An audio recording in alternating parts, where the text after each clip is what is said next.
In this video, I want to demonstrate how we can rapidly modify Agility Mobile screens using Form Studio. On the screen here, you're going to see Agility Mobile. This is the emulation of our handheld device barcode software that you would see running on the handhelds out in the warehouse. Let's look at Goods Receipt PO. And so this is what the screen looks like out of the box. And if I launch Form Studio, you'll see here Goods Receipt PO in Form Studio. This is how we can go in and customize the screen. So right now it looks exactly the same. You can see we can click around on the screen and we can add fields, and I'll show you how we do that in just a minute. First I want to do is demonstrate how we just do a standard purchase order Goods Receipt PO. Have a PO 1281 already in the system. It's open. We have no Goods Receipt POs against it just yet. Quantity is for 100.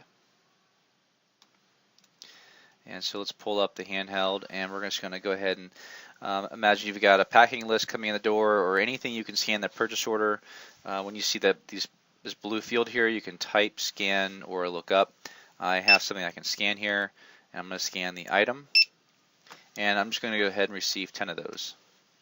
Okay, so at this point, if we go back to the purchase order, something to point out here is the system is very much real time. So if I go now look at my target document, it's already done. It's in the system. There's quantity 10.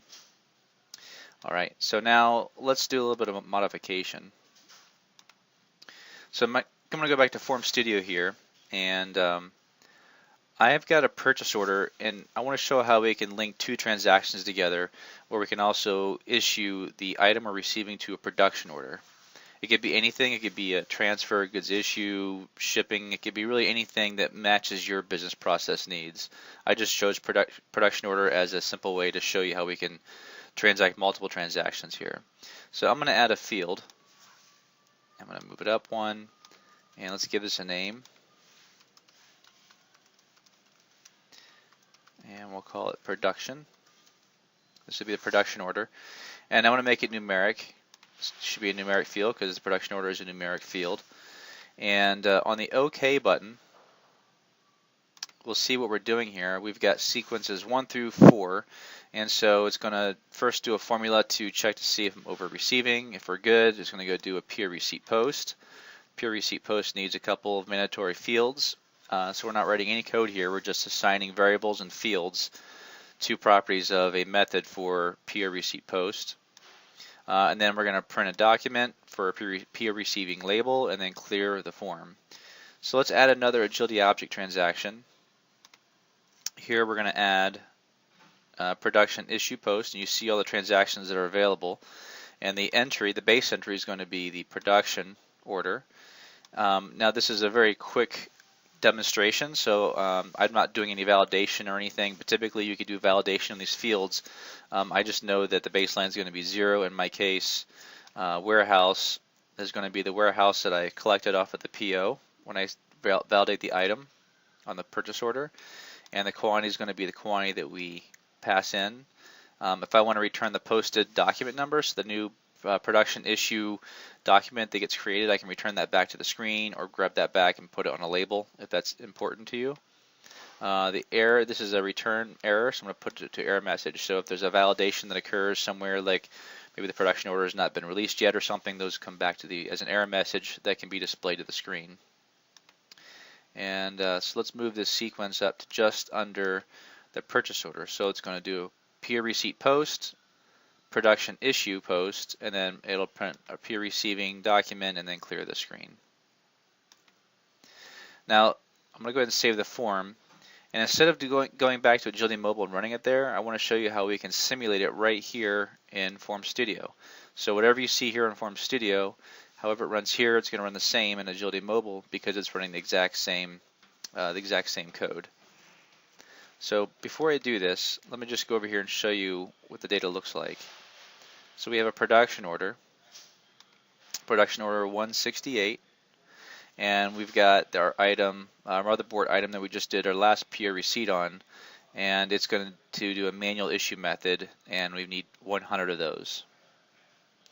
So I'm just going to leave this screen up here for a second and go back to our Form Studio screen, and again we'll scan the purchase order our item, and we're going to put in 168 as our production order.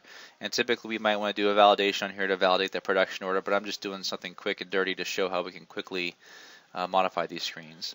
So type in 10. Okay, we just did the peer receipt again. And now if we go back over here to the production order and do a refresh, we can see we've now issued 10 to that production order. And also if we go to the purchase order, we can see that on the purchase order that on our 1281, if we look at our relationship map, we can now see we've got 2 goods receipt POs that have occurred. Alright, so just to show, explain one more thing here, on this OK button, when we did the action, it's going to run sequences 1 through 5, so this peer receipt post like I showed in the production issue, and it's going to start a brand new transaction at the top. So the transaction begins, it runs through all the sequences. If anything fails, it'll roll it all back like nothing happened. So if I do a peer receipt post, that's successful. It goes to do a production issue, but it finds out maybe the production order hasn't been released yet, it failed. It's going to roll back the receipt so that nothing has occurred, so you don't have any half-baked transactions. And of course, once it's all done, if it's all successful, it's going to commit the whole thing, so that it's got you basically creating all brand new transactions, like what we call a composite transaction that will match your specific business needs. So I hope that was helpful, and you can check out our website at www.wisys.com to learn more information. And thanks for watching.